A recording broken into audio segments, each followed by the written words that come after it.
Okay, so the other day I made a video in terms of how I want to shape this channel, and one of the things that I mentioned was that I want to be part or help Harry shedding light into the disability world, pretty much. I'll be talking about different things. I will still be talking about the Sussexes. I will still be talking about Twitter things that's on Twitter for some of you who likes when I read those Twitter things.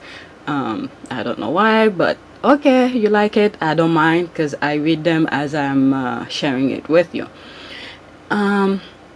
So today, this video is episode 1 of that particular idea that I had put on another video. So I don't know, last night I made some bullet points of things maybe I should talk about before I get deep into specific athlete or specific person. And I always feel like the foundation of stuff, of anything, should be understood leading up to where we want to go. So this video is the foundation of it. I'm not an expert. I never studied anything about disability. I am not a professional health provider. I'm not a doctor, mental health, none of this. I'm just another person. Okay, I study architecture. That has absolutely nothing with helping people with disability. Just to give you a background where I'm coming from. So hopefully someone who have a YouTube channel who is in that field can also shed light to this. Maybe some of the topics that I talk about, maybe I may have some stuff wrong. So that person, if that person is a YouTuber, can take my topic and explain it further. I don't mind criticism at all. So I'm just letting you know where I'm coming from, but at least you have an idea. You're not gonna get top-notch or professional things. But because I was an athlete and I know people who are athletes, and when they don't have money, I understand their struggle. So because of the review that I did for Rising Phoenix, that came to mind, that I feel like if we shed light to their sports, because I told you guys I study architecture. I've worked for architecture firms prior to now because I'm not working right now. But I know when it comes to doing designing, especially if you're doing multi-family houses, they always want, at least in New York, and I don't know if that's changed, they always want at least one of the units to be ADA accessible. So I sort of have an idea in terms of that part of it. So this video, like I said, is episode 1, just to give a background of things. And some of the bullet point that I highlight last night while I was in bed is that what is ADA? I decided to put that as first because this is what I know. When I'm looking for building codes, or where they say you need to comply with ADA stuff, coding. So that's why I start with ADA. Why I felt like I should explain what ADA is. Okay, I'm just going over the list of what I have. So all of them may not be on this video. I might create other ones. And the other thing that I highlight is how athletes with disability face their challenges. Obviously, there are different challenges that any disabled has, because there is not one specific injuries when it comes to disability. So this might take different branches. This might even be several videos, depending on what comes to mind. Okay, that's just again to give you an idea. And the other thing that I want to discuss is what athletes with disability face. Okay, that's also a different aspect of it. And a sub bullet of that is financially. Okay, what do they face? Well, especially the athletes themselves.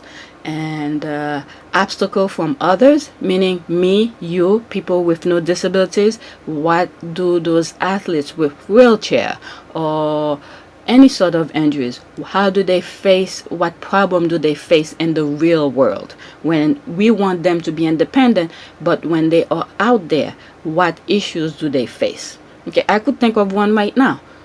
Someone in a wheelchair crossing the street. Okay, some streets, especially in the cities, some streets don't have, if you look at the corners of each street, the sidewalk to go into the street, the curb cut, okay, needs to be flattened at an angle or some sort of a slope to get into the street. And then once you get on the other side of the street, there should be the same thing, another curb cut for the wheelchair to access. So I could think of this right now, right on top of my head. That's one challenge. If there's no curb cut, they have issues. They might be able to go down to the street, but what happens when they get to the other side? How do they go back up? So that's one obstacle. And then the other sub thing that I have under athletes with disability face is, if obtained from injuries, how their houses might be a problem to them. What I mean by that, let's say, we don't know what tomorrow holds. Any one of us, if we don't have any injuries, any one of us may at some point in life, something might happen, God forbid. Okay?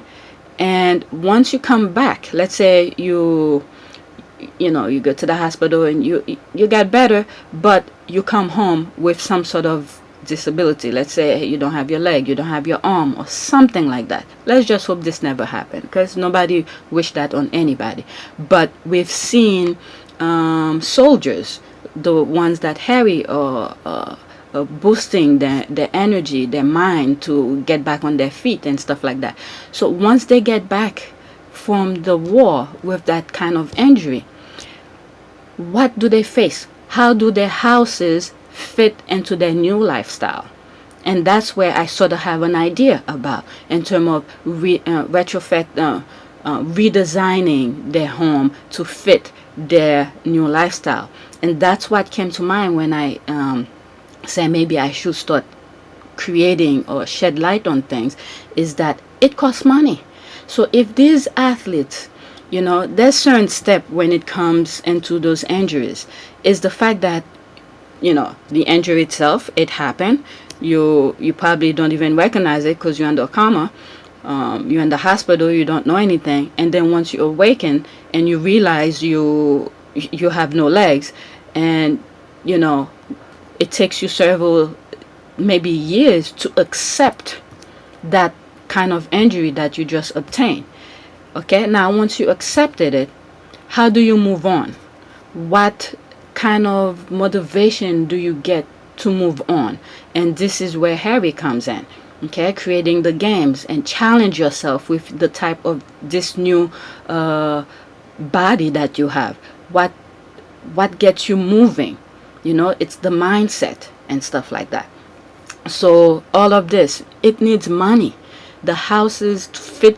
Some of them can't even do it. They just stayed on the first floor.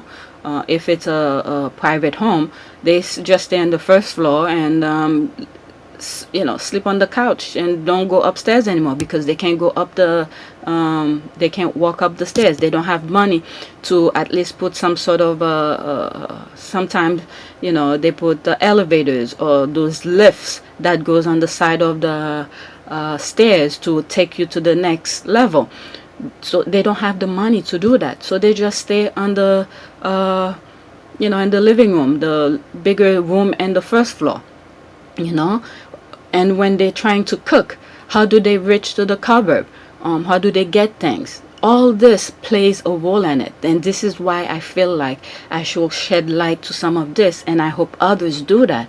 Because if the major part they they conquer, they accept the fact that they are disabled, now the mind is at a new level, and now they need money to help them with those sports that trying to distract them from other issues they may have.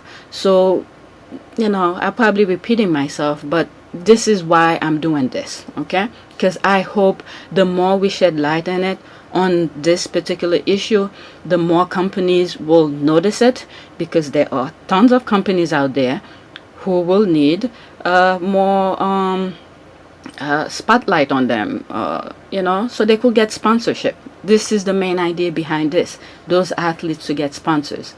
All right, so, and then the cost of living with disability. Okay, some of them still need medication, and again, with the house needs to be fixed, or if they are athletes, the type of equipment, there's standard type of equipment for a wheelchair, and there's advanced wheelchair. I'm just thinking on top of my head right now. I don't know what's out there, but you will assume the regular wheelchair some of us see people with disability use. You can't use that on the track. Okay, you need a better fitting kind of wheelchair, or let's say a runner, okay, who use a prosthetic leg. You can't use the same one on the track. So all this costs money. So those companies that create these sort of equipment will definitely sponsor some of these guys. All right, so that's that. And the last bullet point that I have is challenges disabled face when they become disabled.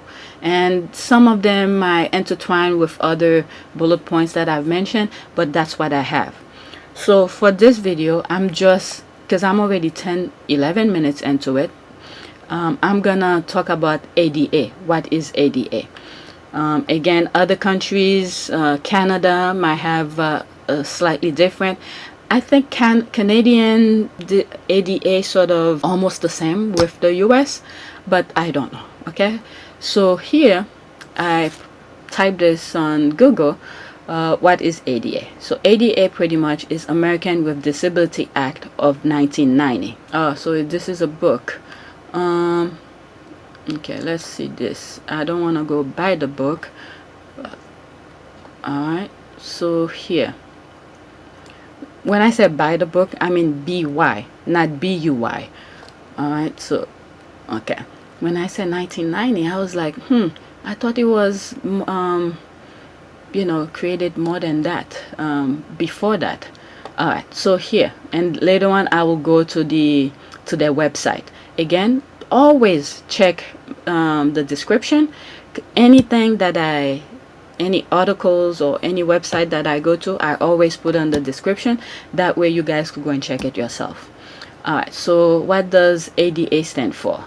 ADA is Americans with Disability Act. The American with Disabilities Act, ADA, became law in 1990. Wow, that is so recent for people who born like in the 70s. When you think about it, I thought it was further than that. Alright, like in maybe even in the 70s, I thought that was the law. So this is another thing too. These are probably just regular people who's fighting for that. They see a problem, they fought for this law to happen. Okay, so it was created in 1990. The ADA is a civil right law that prohibits discrimination against individuals with disabilities in all areas of public life, including jobs, school, transportation, and all public and private places that are open to the general public.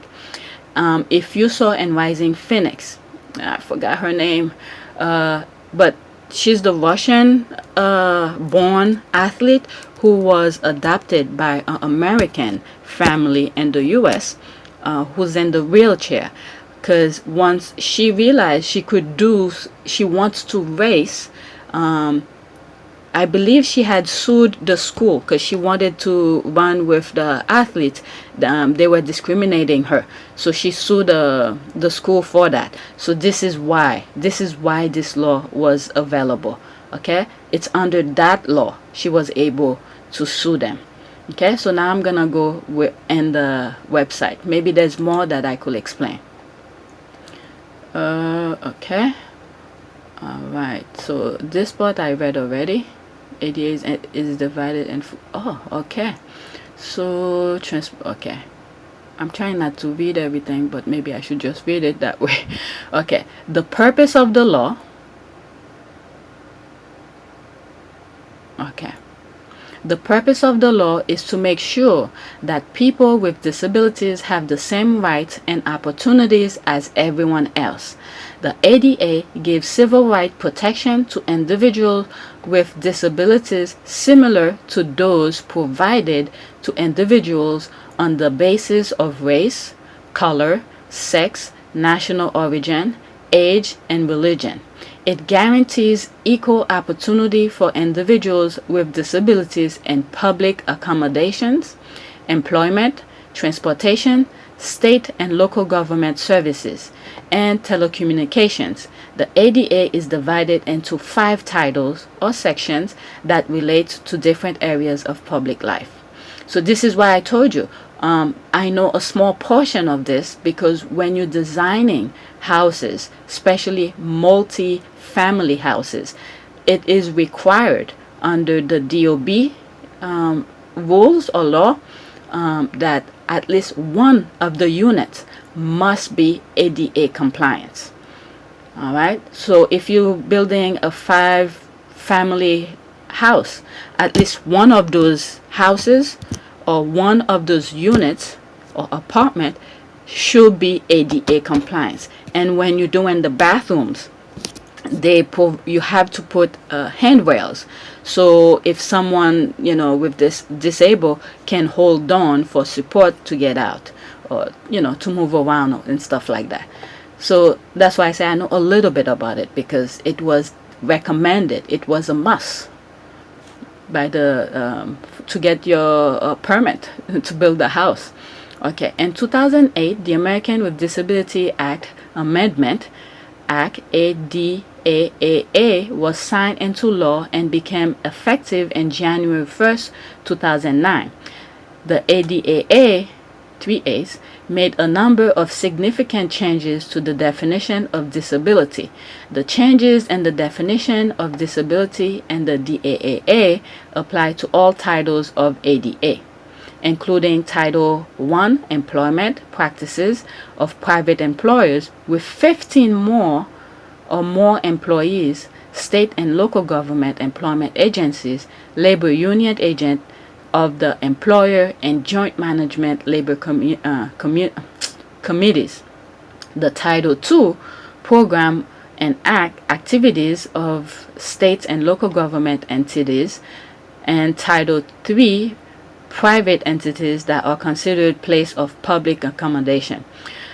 So this is huge. So this thing, it's almost like, oh yeah, it is an amendment. Amendment is when they make a revision, they add to it, where it could, they give more right to those disables in other places. So I think the only place where it does not entitle, it will not be enforced if it's a private company. If it's a company there, because you're selling to the public, so they have to comply. If it's a private place where it has nothing to do with the public, then there's a leeway there. But if you are dealing with the public, at some point you have to comply with all of this. So this sort of explain more into each one. All right, Title I, Employment, Equal Employment Opportunity for Individuals with Disabilities. This title is designed to help people with disabilities access the same employment opportunities and benefit available to people without disabilities. Okay, so whatever is good for anybody without any disabilities, that should be the same for someone with disability. Okay. Employers must provide reasonable accommodation to qualify applicants or employees. So this is huge. Employers must provide reasonable accommodation to qualify applicants for employees. So in other words, if you have a business, so your place must already be like accessible, must already have bathroom with accessibility, must be like there's a place for anyone with disability who come and work. Okay, so it should be there, not when you hire the person to do, then you're gonna retrofit your place for that. It should already be there. That's what I get from that. It should already be accommodated to anybody. Let's say you have, okay, let's say you have a job opening. All right, so you put your advertisement out there, for people to come for interview.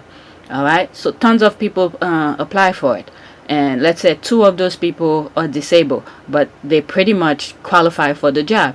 So if you hire them, the minute that they come for the interview, the place is already accessible to them. So once you hire them, they just walk in and just like anybody else. That's what I got from that. A reasonable accommodation is any modification. Okay, a reasonable accommodation is any modification or adjustment to a job or the work environment that will enable an applicant, an employee with a disability to participate in the application process or to perform essential job function. So yeah, see, that's exactly what I thought of the first one. So they also say, okay, if your place is not accommodate, because in New York and specifically, there's old buildings that's not like that. But once you got a good candidate for the position, they will allow you to retrofit your place for that particular employee. Okay, so this portion of the law is regulated and enforced by the U.S. Equal Employment Opportunity Commission.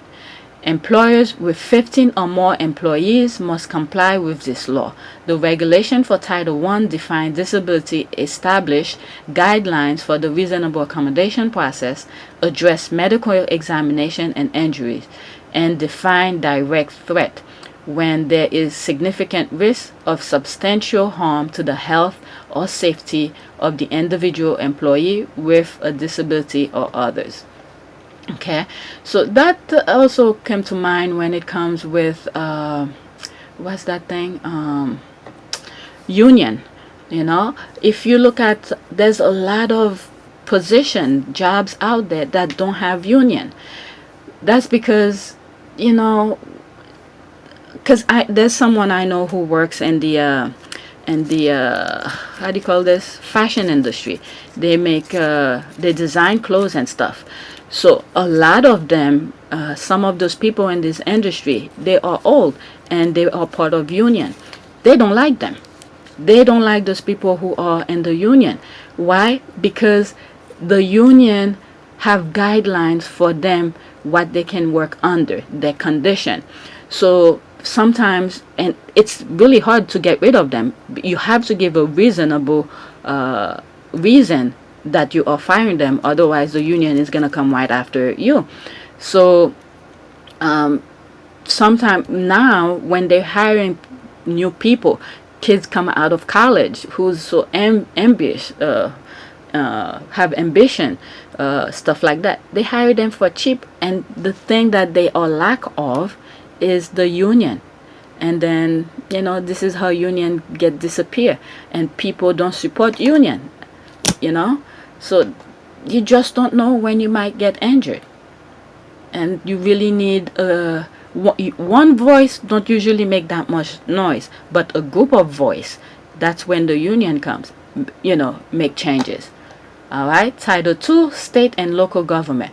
So for people who are outside of the U.S., state, pretty much it is each state, like California, New York, Florida, New Mexico. So these are states.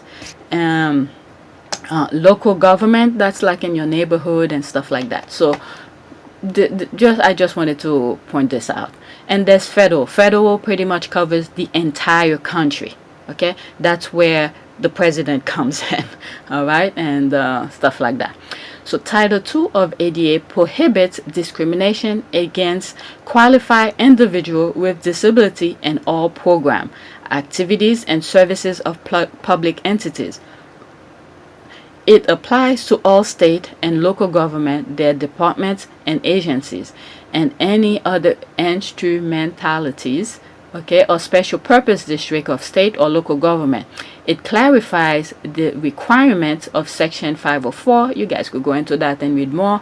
And Rehabilitation Act 1973. That's why I was like, I thought it was further than that. Okay. As amended, for public transportation system that receive federal financial assistance and extends coverage to all public entities that provide public transportation, whether or not they receive federal financial assistance. It established detailed standard for the operation of public transit system, including commuter and intercities rail like Amtrak. Okay, so if you are in New York, if you're taking the bus, and let's say you are in a wheelchair, you will go in the back of the bus. There is a lift that will put you in the bus, and then right near the lift area there are chairs that are movable, and the driver supposed to come and help you get into the bus and then put the seatbelt on you. And I believe some taxi drivers, taxis in New York, those yellow cabs, not all of them, but some of them have similar somewhat accommodation for wheelchair bound people. I hardly take taxis, but I know they exist. The title outlined the administrative process to be allowed, including requirement for self-evaluation and planning, requirements for making reasonable modification to policies, practices, and procedures where necessary to avoid discrimination. Architectural barriers, architectural barriers to be identified, and the need for effective communication with people with hearing, vision, and speech disabilities. This title is regulated and enforced by the U.S. Department of Justice. So when I'm reading this, what I'm thinking about, because they leave room here for things to still be added and to be improved. So this is where many of us need to pay close attention to people who are running for office. There could be someone who has some issues with this and decided to run for office and decided to take some of these away. So this is why some of you need to pay attention. Even if you have your 2 feet, 2 arms, you could hear, you could see, you just never know what tomorrow might bring. So we need to preserve what we have. That way, if something were to happen, you don't fall into the hole. Okay. Alright, so I'm already 30 minutes. Okay. Title 3, Public Accommodation. Non-discrimination on basis of disability by public accommodations and in commercial facilities. This title prohibits private places of public accommodation, meaning let's say you have a store, it's somewhat private, but you're serving the public, that you have to provide accessibility for disabled. I remember we were doing a storefront, and it was one of those how do you call this, landmark buildings. Oh my God, we had you will not believe this, landmark have a way to preserve the beauty of that particular place, but we need to be in compliance with the disabled thing, right? So we had to do something to come somewhere in the middle where we have to tell those landmark people, we have to do this or else we can't do what we need to do. And I really love landmark, believe me. This is why I sort of went into architecture, and this is why I sort of hate architecture. Because when you look at in New York, all those brownstones, all of these places, and when you look at the continuation, the pattern of buildings and stuff like that. Because when I was in school, I remember when we doing designing, we have the new building must have some sort of a continuation of the building right next to it. But now this all goes out the window. All you see is going up is just a box with glass. That's it. So we don't see the beauty, the kind of thinking, the woodworking, the brick patterns that goes into designing a house. It no longer exists. So I sort of hate that. And also, when it comes with the landmark people, we understand that things need to be in a certain place, need to be preserved, but you have to be open-minded to what we are trying to do. We could create some sort of something that could look like it was old or something like that. But it's usually hard to deal with these people, you know. But anyway, I went too far on this. It also required that the key, where was I? The title set the minimum standard for accessibility for alteration, that's to fix something that's not part of ADA, and new construction of facility. So what they mean by alteration, like I was saying with that storefront we were doing, this building was already existed, but it was not in compliance with ADA. So we need to alter it to make it fit to, put the 5-foot wide kind of thing. Is it 5 foot now or 6 feet for the wheelchair bound to be able to turn? And then new buildings, obviously, it is a must. New buildings must be in compliance. So for people who's trying to do stores and stuff like that, or businesses, sometimes when you're searching for things is to look for a place that's already in compliance with that, have already the 5-foot wide kind of thing, that already have the bathroom, because it costs a lot to put it in compliance. The title that, okay, it also requires public accommodation to remove barriers in existing buildings where it's easy to do so without much difficulty or expense.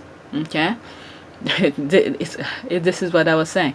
This title direct businesses to make reasonable modification to their usual way of doing things when serving people with disability. Like for instance, you could have whatever, your counter could be somewhat at a certain level. What's the level for it? Maybe the most be 3 feet 6 or something like that. But where you pay for your things, where the cash register is, could be at a lower level. That way the person with the disabled and the wheelchair bound can see and talk with the cashier. Now with COVID, there's barriers everywhere. Okay, it also requires that they take steps necessary to communicate directly with customers with vision. Okay, that's what I'm saying with the counter being at a lower level. Hearing and speech disability. This title is regulated by and enforced by the U.S. Department of Justice. Okay, so people can sue places that don't accommodate this. Okay. Title 5, telecommunication. This title requires telephone and internet companies to provide nationwide system of interstate and intrastate telecommunication related service that allows individuals with hearing and speech disabilities to communicate over the telephone. This title also requires closed captioning of federally funded public service announcement. This title is regulated by the Federal Communication Commission. I don't know much about it, but the only thing I could think of, if you are in the US, if you know about the only public broadcast, which station is that does Sesame Street? I forgot the name of that station, but this is the only one I think that could go under it. Like C-SPAN also. C-SPAN is another public funded. It shows stuff about the public, the government and stuff. But there's another one I was thinking, I can't think of it. If I while I'm editing it, if I see it, I'll put it on the screen. Okay, Title 5, miscellaneous provision.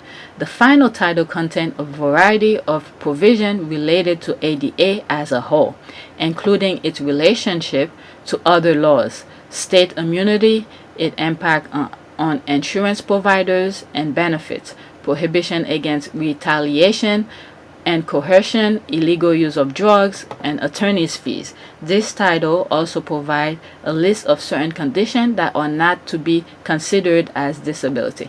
So they just leave open doors for things that can be readjusted. So this I got directly from the National Network.